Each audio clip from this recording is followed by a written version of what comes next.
Halo Sobat Insan, selamat datang di kelas tugas kuliah basic kelas program. Nah, kali ini kakak mentor akan menjelaskan materi terkait makalah. Kira-kira Sobat Insan tahu nggak sih apa itu makalah? Makalah adalah sebuah karya tulis ilmiah yang membahas tentang topik tertentu dan mencakup ruang lingkup pengetahuan. Dalam buku pedoman karya tulis ilmiah karya Tanjung dan Ardial menyebutkan bahwa makalah adalah sebuah karya tulis ilmiah yang berisi mengenai permasalahan dan ditulis secara sistematis dan melalui pemikiran yang objektif dan juga logis.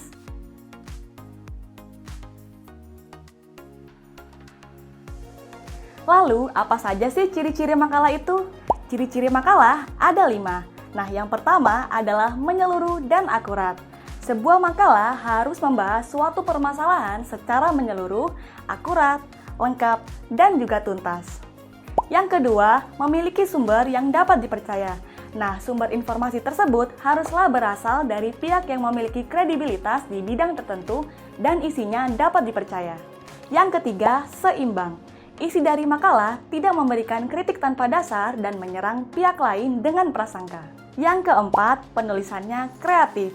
Dalam hal ini, makalah yang baik tidak hanya menyajikan fakta secara ilmiah, tetapi juga menyajikannya secara menarik dan mudah dimengerti.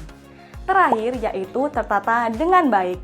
Maksudnya, memiliki tujuan yang jelas, tertata dengan baik, dan juga rapi. Nah, penulisan kalimat transisi dengan tepat akan membantu pembaca dalam memahami isi suatu makalah.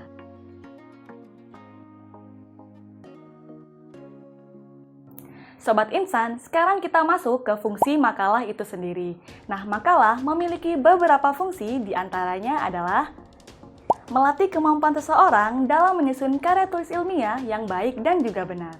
Yang kedua, memperluas wawasan atau pengetahuan penulis di bidang tertentu. Yang ketiga, makalah yang berkualitas akan memberikan sumbangan pikiran yang baik kepada masyarakat, baik itu dalam konsep teoritis dan juga praktis. Nah, yang terakhir, memberikan manfaat bagi konsep keilmuan dan juga cara pemecahan suatu masalah.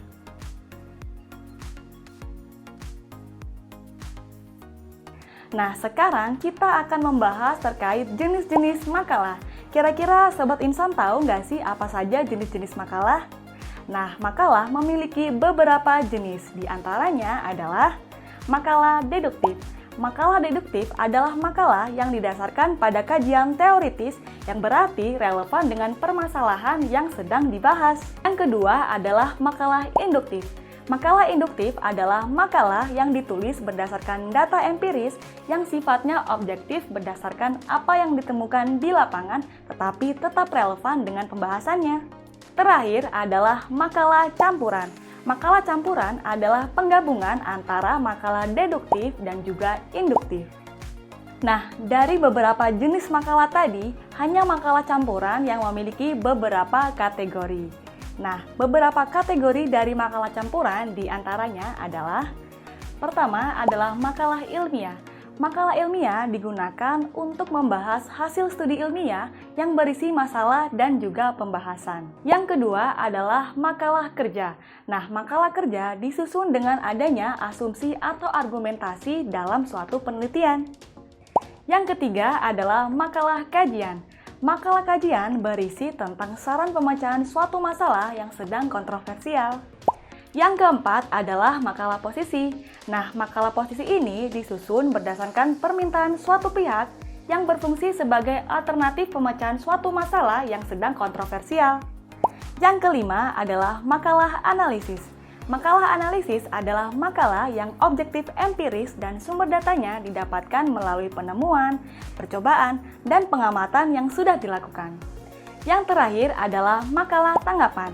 Makalah tanggapan biasanya digunakan untuk tugas mata kuliah para mahasiswa, yang isinya berisi reaksi terhadap suatu bacaan.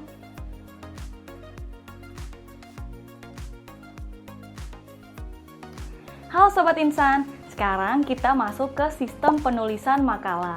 Nah, makalah sendiri terdiri dari beberapa bagian. Di antaranya adalah bagian pembuka, bagian inti, dan juga bagian penutup. Nah, yang pertama kita akan membahas tentang bagian pembuka makalah yang berisi di antaranya cover, kata pengantar, dan juga daftar isi. Nah, sekarang kita akan membahas cover. Cover adalah bagian depan dari suatu makalah. Nah, di cover ini biasanya berisi beberapa informasi penting seperti nama lengkap dari penulis, kemudian logo institusi atau lembaga, tempat, dan juga tahun terbit. Kemudian, kata pengantar. Kata pengantar berisi salam pembuka dari penulis yang ditujukan kepada pembaca. Khususnya, informasi terkait siapa saja yang berperan atau berkontribusi dalam pembuatan makalah penulis. Kemudian, ucapan terima kasih, lalu menjelaskan struktur masalah yang pokok, dasar pemikiran pembuatan suatu judul, dan tujuan dari makalah itu sendiri. Nah, yang terakhir adalah daftar isi. Daftar isi biasanya berisi informasi terkait halaman dari tiap bab dan juga subbab. Fungsi dari daftar isi adalah untuk mempermudah pembaca dalam mencari bahan yang akan dibaca. Selain memuat daftar nomor halaman pada bab dari suatu makalah, daftar isi juga memuat mengenai daftar tabel dan juga daftar gambar jika ada.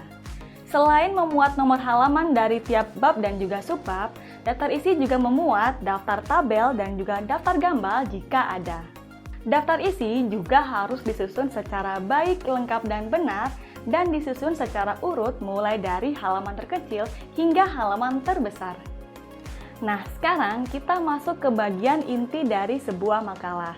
Nah, inti dari sebuah makalah terdiri dari 3 bagian nih. Yang pertama adalah bab 1 yaitu pendahuluan, kemudian bab 2 yaitu pembahasan, dan bab 3 yaitu penutup. Pada bab 1 memuat penjelasan singkat topik yang akan dibahas dan juga alasan kenapa memilih topik tersebut. Kemudian terdapat sebuah rumusan masalah yang nanti pertanyaannya akan dijawab oleh penulis.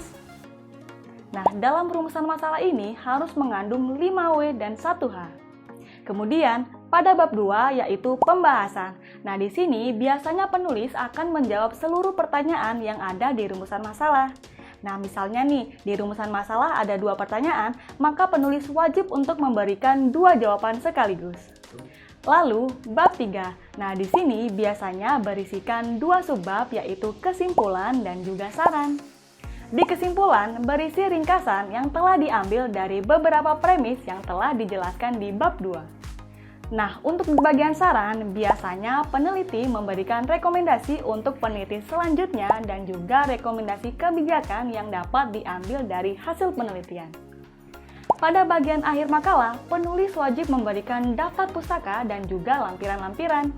Nah, di dalam daftar pustaka, biasanya berisikan informasi terkait sumber yang dijadikan rujukan dalam sebuah makalah. Sedangkan lampiran biasanya berisi dokumen yang mendukung penelitian. Nah, biasanya nih berupa gambar, tabel, grafik, dan juga skema. Oke sob, sekian dulu penjelasan dari kakak mentor terkait materi makalah. Nah, jika ada pertanyaan, langsung sampaikan ke grup WhatsApp ya sob. Semangat belajar dan sampai jumpa! Bersama kelas program Semua Bisa Lulus Kuliah.